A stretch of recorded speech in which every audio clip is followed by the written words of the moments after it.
Emotional eating. How many of you have heard that word before? I wager a lot of people have. And I also wager that most people don't really have a good conception of what emotional eating really is, and why it's a struggle, or why it presents difficulties in one's life.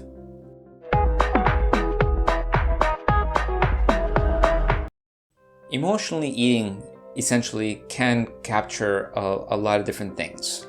One prime example is this. My mother arrived home with these snacks from the bakery and some chocolates because she has a sentiment of holidays coming with specific actions you do. And I guess that she's got Valentine's Day as you give chocolate and cakes. Anyways, she brought these home and I immediately had to draw on the strength that I've developed over the years to not quite resist the compulsion to want to eat it, but just to embrace a higher state of being where I can be in the room with this stuff and it's not going to tempt me to snack until my heart's content on things that are very much not good for my body.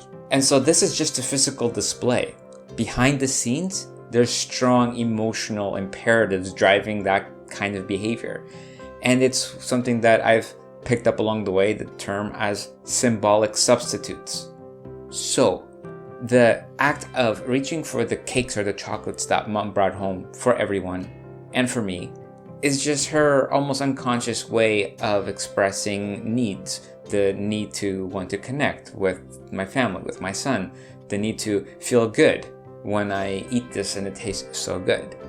And in my case, I also have the need of I want to maintain a healthy intake of sustenance and leave out crap. So in my case, there's very much this confliction of needs. Need for health, need for feeling good. So ideally, in working through this, I'm able to choose another strategy in life that brings in feelings of good or that stimulates me perceiving I'm feeling good, that completely appeal more than picking out on this junky snack food. And it can take a very long time to get there. It can probably also take a very short time to get there, depending on the individual person, your emotional stamina, your overall life experience, and how attached you are to this symbolic substitution. And guess what? You can make a lot of progress and still fall off the boat. I do this so many times. Sometimes it happens daily. And the frequency is just going to reflect how much unmet your actual need is. So for me, impulsing into snacking on one of those cakes or a chocolate is going to encapsulate this feeling of I have an immediate sense of feeling good, and aren't we all chasing that?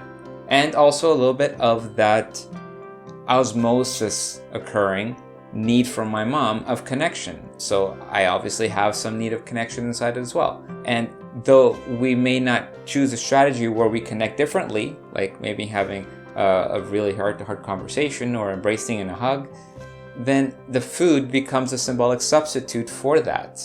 It's like a way to make it easier to do the thing without actually doing the thing.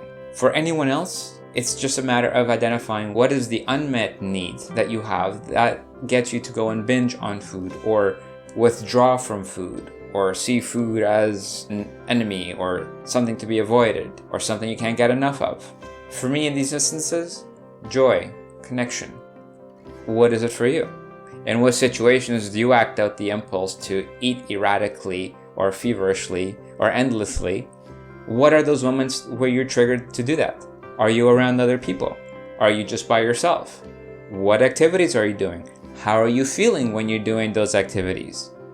Piece together all this information and it's really going to help clarify what your underlying need is. It's another way of having a self-dialogue.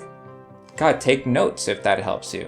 The whole point of this is we need to become aware, develop awareness around why we do what we do, so that when we do it, it's meaningful and not a detriment or unnecessary pull on our energy. Think how you can apply this to anything and everything you do in life. The more you do it, the more honest you get. And I think the more potent your personality becomes at reflecting who you really are. And in return, any interactions you have with other people will be much more deep, meaningful, impactful, intentional. So if it's Valentine's Day or any other holiday and you feel like you really want to go buy yourself some treats or bring treats home to a loved one, ask yourself why you're doing it. I guarantee it's going to be not just because I want to do something nice for that person. Go deeper. I challenge you. Ask yourself a few questions in self-inquiry and see what comes out. Now, there's other chocolate out there that's way more abhorring than this, but if we're going to indulge, at least we can put options on hand that avoid some of the nasty antagonists disguised in this ingredient list, like denatured oils, GMO soy, milk ingredients, and monosodium glutamate, or MSG.